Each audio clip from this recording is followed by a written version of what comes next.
Upon opening Gaston Leroux's most well-known work, The Phantom of the Opera, the reader is instantly greeted with 5 words that serve, in part, to explain why the myth and mystery of the Phantom is still alive today. Le fantôme d'opéra a existé. The opera ghost really existed.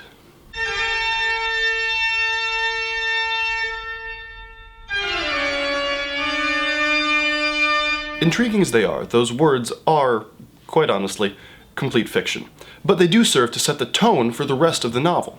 You see, by mixing just enough real history with fictional characters in an actual setting, an existing building, Leroux created a historical conundrum that even today is difficult to unravel. Digging around on the internet today, one will come up with a full range of ghost stories and conspiracy theories about the Paris Opera House, today referred to as the Opera Garnier, that have to do with its creation, where it came from, the people that inhabited it, as well as the idea that the Phantom, Eric, the deformed and demonic angel of music, was actually based on a real person.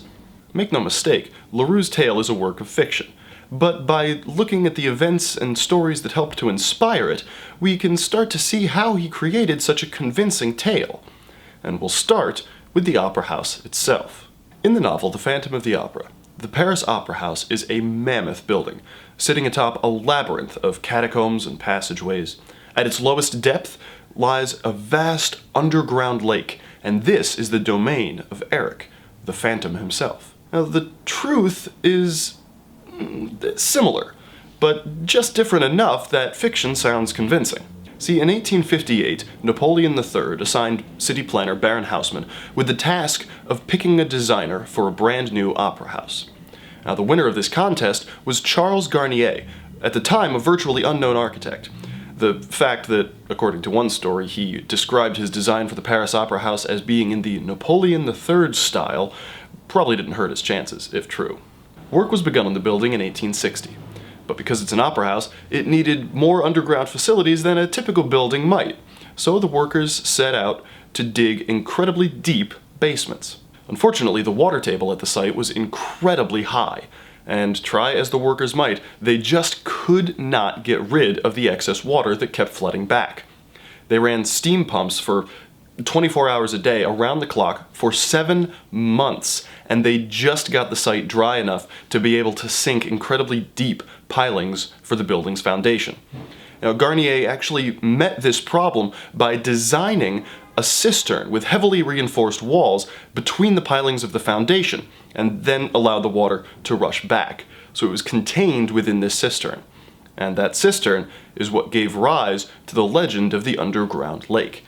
In Phantom's prologue, the narrator says that a skeleton was discovered while the Opera House's managers were burying gramophone records. In 1907, an event did take place that would become known as the Burial of the Living Voices, and it is to this event that Leroux refers. Alfred Clark was the American head of the Compagnie Française du Gramophone in 1907, and it was in this year that he convinced the Opera House's managers to make recordings of the greatest living opera singers in the world. Now, these recordings were meant as a time capsule. They'd be put in the basement of the Opera House, not to be opened for 100 years. On Christmas Eve, over 24 Bakelite records were put into 2 copper urns and buried in a spooky and, quite frankly, kind of melodramatic ceremony. Now, all of this is true. This actually happened, and it gives the novel's narrator a non-fiction setting for a fictional work. It's during the preparations for this weird ceremony, the burying of the living voices, that the narrator says a skeleton was discovered. Now, the people that found it say that they originally thought it was that of a prisoner that was kept in the Opera House basement during the Commune in 1871. But the novel's narrator has examined it, and he knows better. All of this brings us to another of Leroux's inspirations, and one that was only recently discovered. It's a tale that seems to have been told and retold amongst those who worked in the Paris theatrical world in the early part of the 19th century.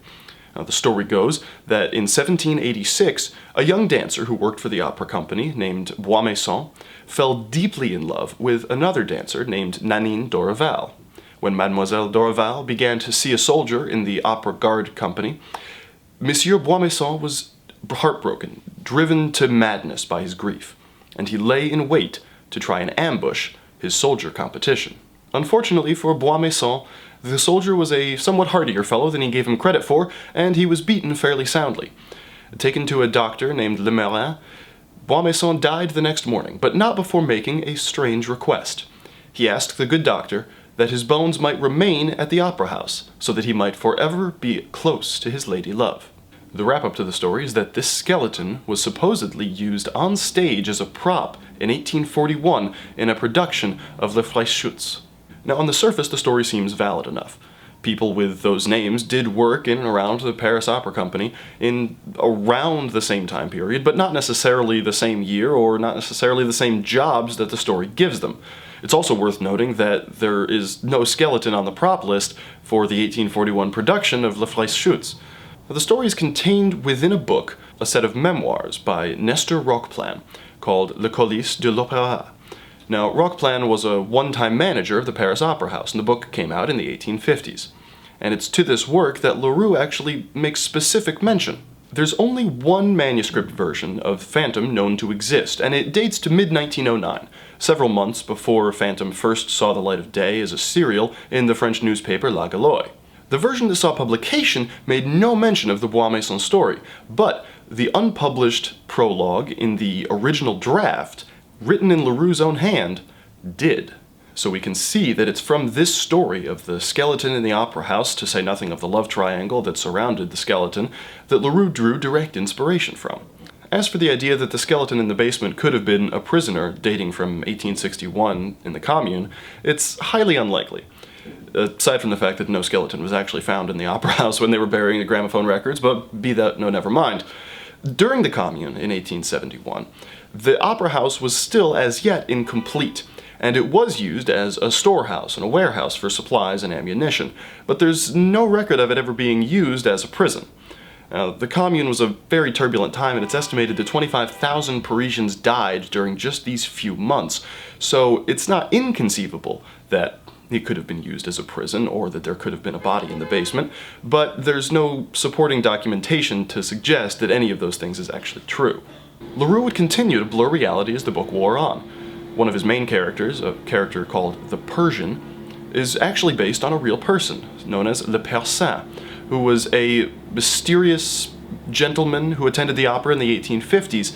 Supposedly he was an exiled prince, living on a British pension, but beyond that, not much more is really known about him. The novel's female lead, Christine, is supposedly based on the real opera singer Christine Nielsen, although in the original draft, the character's name is Pauline Bellini, so whether or not she was based on Christine Nielsen or some other real opera singer, or whether she was a figment of Leroux's imagination, is entirely up for speculation and debate. It would be impossible to finish a discussion about the history behind the Phantom of the Opera without making mention of the story behind its most famous image, present in just about every adaptation of the work: the fatal falling of the chandelier. In the book, the Phantom sends the Grand Opera House chandelier crashing to the floor in retribution against the opera manager's decision to have a different soprano other than Christine perform the lead. The chandelier lands on the head of a young concierge, killing her instantly. Like much of the novel, this event has basis in fact, but the real story is not quite as, for lack of a better word, theatrical. On May 20th, 1896, during a production of Helle by de Verneuil, a counterweight for the ventilation system, weighing about 250 kilograms, fell and landed on a young concierge, killing her. The incident was caused by an electrical fault. You see, the insulation around a wire had worn away, and the resulting short circuit had actually melted through the support cable holding the counterweight in place. The dramatic story made headlines in its day, which Leroux, being a journalist, would certainly have seen. Well, that's all I've got for you today, folks. For more information on Gaston Leroux, as well as the history behind the Phantom of the Opera, check out Opera in the Novel, From Balzac to Proust by Cormac Newark. You can also take a look at an excellent paper written by Raj Shah, which is published in the Forum for Modern Language Studies. The paper's title is No Ordinary Skeleton, Unmasking the Secret Source of Gaston Leroux's Le Fantôme de l'Opéra. Well, thanks for watching. I hope you enjoyed it. Be sure to hit up the comments below if you have any questions. What was your favorite adaptation of Phantom of the Opera? The original novel is fantastic, and I love it, but the Andrew Lloyd Webber musical will always just have a very special place in my heart. Be sure to hit that subscribe button on your way out so you stay up to date on all of our latest episodes. As always, you can find even more bookish and historical goodness over at bookwormhistory.com. Enjoy the rest of your day, and thanks for stopping by.